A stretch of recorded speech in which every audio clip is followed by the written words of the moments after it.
Oh, hey, what's up, you guys? How's it going? It's Papa, and today I'm here with EGODRE, but y'all can call me Dre. for show. And what's that friend on your shoulder right there? Hey, this is Twitch chat. Say what's up, Twitch chat. There you go, to be part of the deck profile today. So. Perfect. And then what's your Twitch username? That's gonna be twitch.tv/ego_Dre. So check me out there. Also, you can check me out on YouTube as well too. Same thing, EGODRE. So check it out. If I ever upload, you know, kind of thing. But I do Yu-Gi-Oh videos too sometimes. Well, no matter what, I'll have both links in the description down below. But what'd you play today? I played Drytron.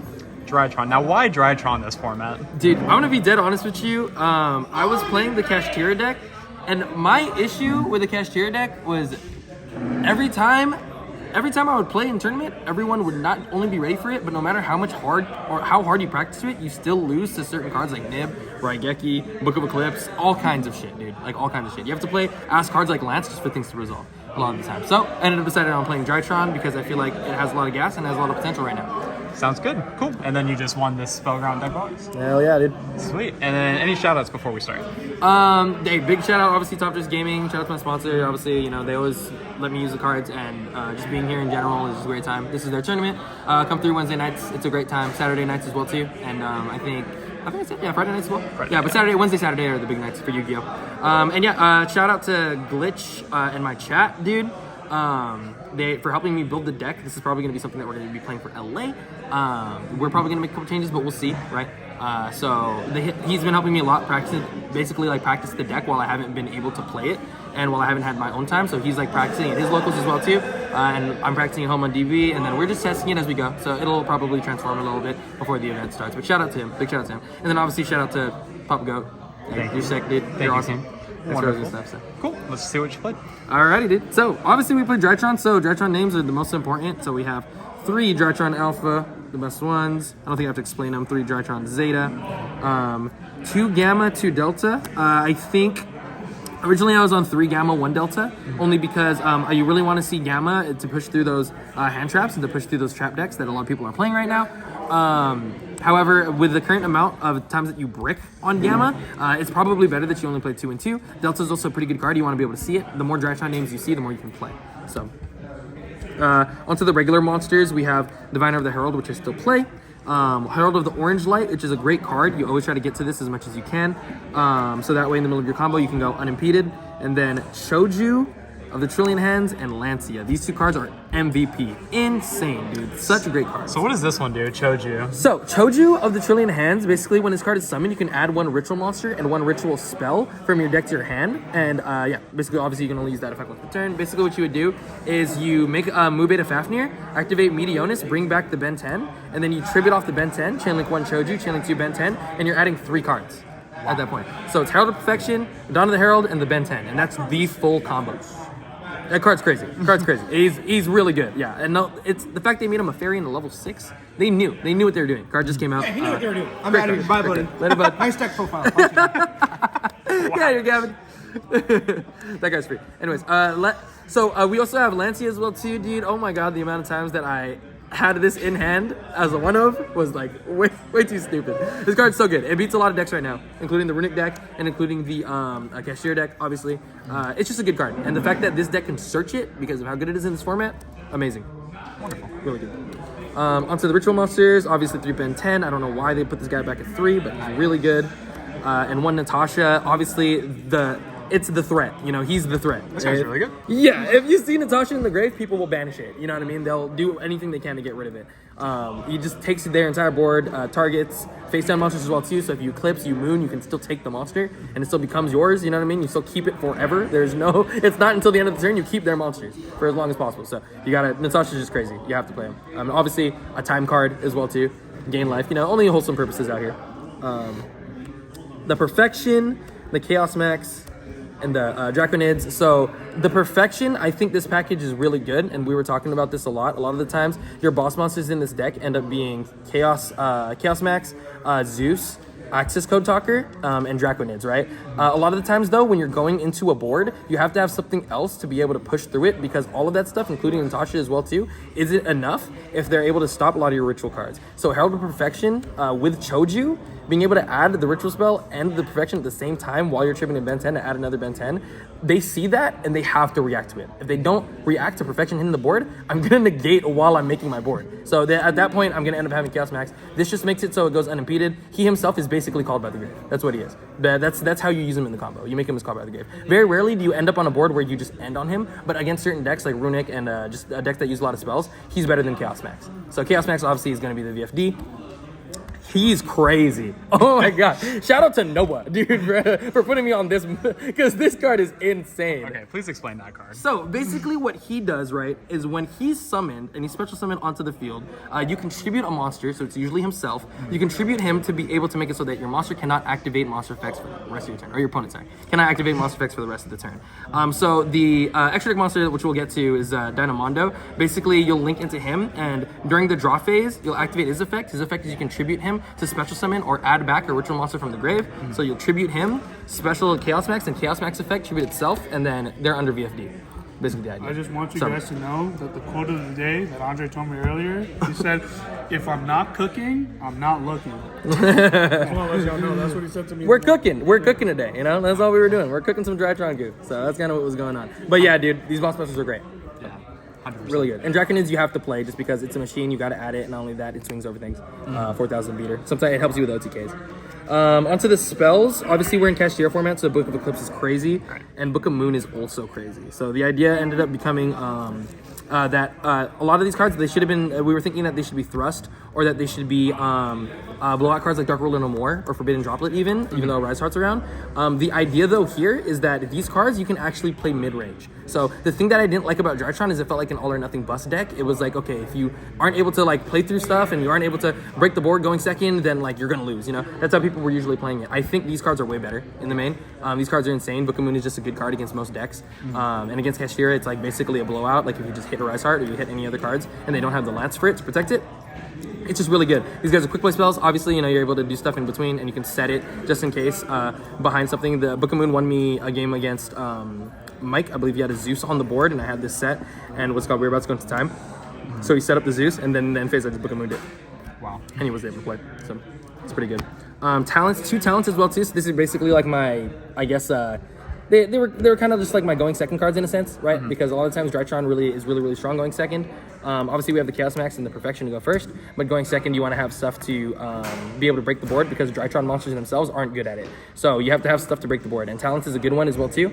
I wanted to play Talents still because I was still a little iffy on it, but Talents is just too good into a Rise Heart. Way too good into a Rise Heart, into Cashier cards. I just want to be able to take their monsters. Like, that's kind of what it is. Makes sense. Cool. 2 Nova, 2 Fafnir. This is different. Why 2 Nova?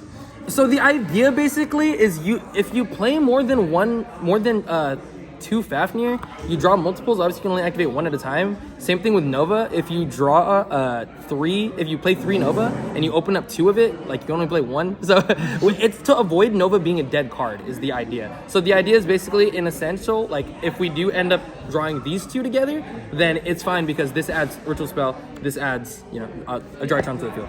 So that's kind of the idea. You just don't want to brick into 2 of the same card. That's kind of what it is. Because 2 of these cards are bricks, right, at the same time. Yeah. But 1 and 1 isn't. So that's kind of the idea for that. Obviously, you want to see your Drytron names as much as possible, but we have other cards for that as well too. And the amount of Drytrons that we play is still pretty high. So I think it's around like 12, including all the spells, 12 to like 15. Triple Preparation of Rights and Triple Cyber Emergency. So this adds either Perfection or Ben 10, as all of those cards. Gets Natasha. It's just the better preparation. A lot of people when they play Herald of Perfection and Dawn of the Herald, they play preparation or pre-prep. The only issue with pre-prep is it's a very bricky card. It's good because it adds both of them, but now that we have Choju, we just don't need it. Because if you resolve Choju somehow, then you're able to resolve your Herald of Perfection usually. That's your combo. And that's kind of the idea for that. And now the Ritual Spells, dead cards. Dawn of the Herald, Medium Drytron. I never resolved this card once. I sat it out every game. I think I've always hated Foolish Burial in this deck. Always. That's 40? 41. I might cut him. I'm thinking about it. I might cut him. Okay, onto the extra deck. These are some things that might change, but you guys can still check it out, obviously. 1 Link Kuribo, 1 IP Masquerade. I never summoned it a single time. Nightmare Phoenix is probably the best card in my deck. This card put in work today. Bro, I put in work, dude. I summoned him so many times. He just stopped so many back row. There's so many things you can hit, like that 1 Birth. So many things you can hit, like any trap cards that they might set off of the Trap Tricks decks. It hits any floodgate. It's just a good card, right? Dynamondo. We play 2. Not only because of people playing Kashtira and Diablosis. The main reason you play 2. The main reason you play 2 Dynamondo.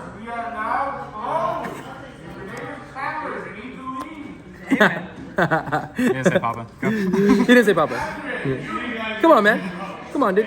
That's all. Yeah, so basically what you do is you play 2 Dynamondo because 90% of the time you're going to be summoning this card, using it to tribute Chaos Max, and then after that, turn 3, if you can't kill your opponent, you have to Chaos Max them again. So that's usually what it is. Not only that, if you IP into it, it's basically Unicorn, Nightmare Unicorn. That's kind of the idea, because on summon, it has an effect. You can target a ritual monster and a card on the field and spin them both back into the deck. So, card's good.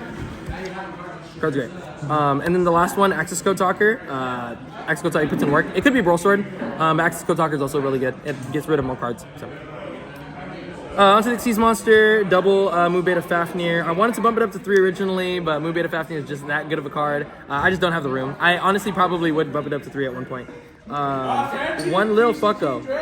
Can you not? 1 Downer Magician, 1 Beatrice, Lady of the Eternal. Obviously, this to dump, this to go into Zeus. Lil Fucko is crazy. You basically just make it, if they de-shifter you just make it and pass. So then that way you have a turn to play. And like if it gets back to your turn, you're probably gonna have a bunch of Drytrons in the grave. Double Zeus, because not only do you take their monsters and Zeus with them, also they usually will banish this. If the cashier deck looks into their extra deck, they will want to banish this, because this is the only way that I can really clear their deck, clear their board very reliably. And shout out to Karan for the Starlights, not me. I'm not rich, I swear. Oh, jeez. And then lastly, the 2 Diviner targets. You need this card to be able to out cards. If you're not playing this card, you're tripping. Just in case. Right? And lastly, the side deck. Double Lancia. You gotta play the rest of the Lancias. The Lancias are really good.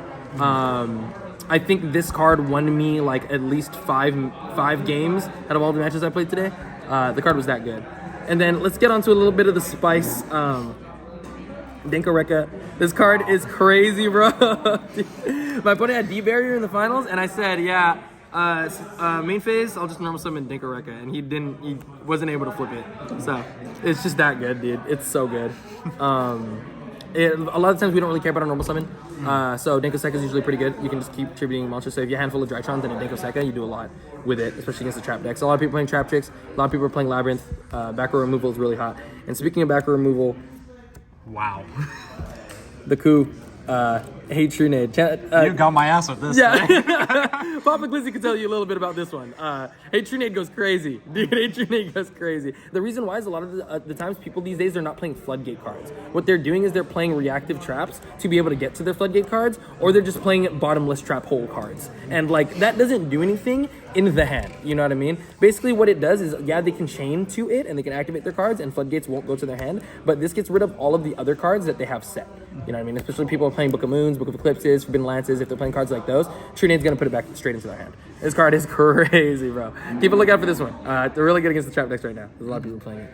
The extra talents I didn't play. Raigeki to be able to out problem boards. I just wanted another card against them. Kashtira. It could have been Lava Golem as well too. It could have been Dark Hole as well too. It's just a good option. Being able to destroy things.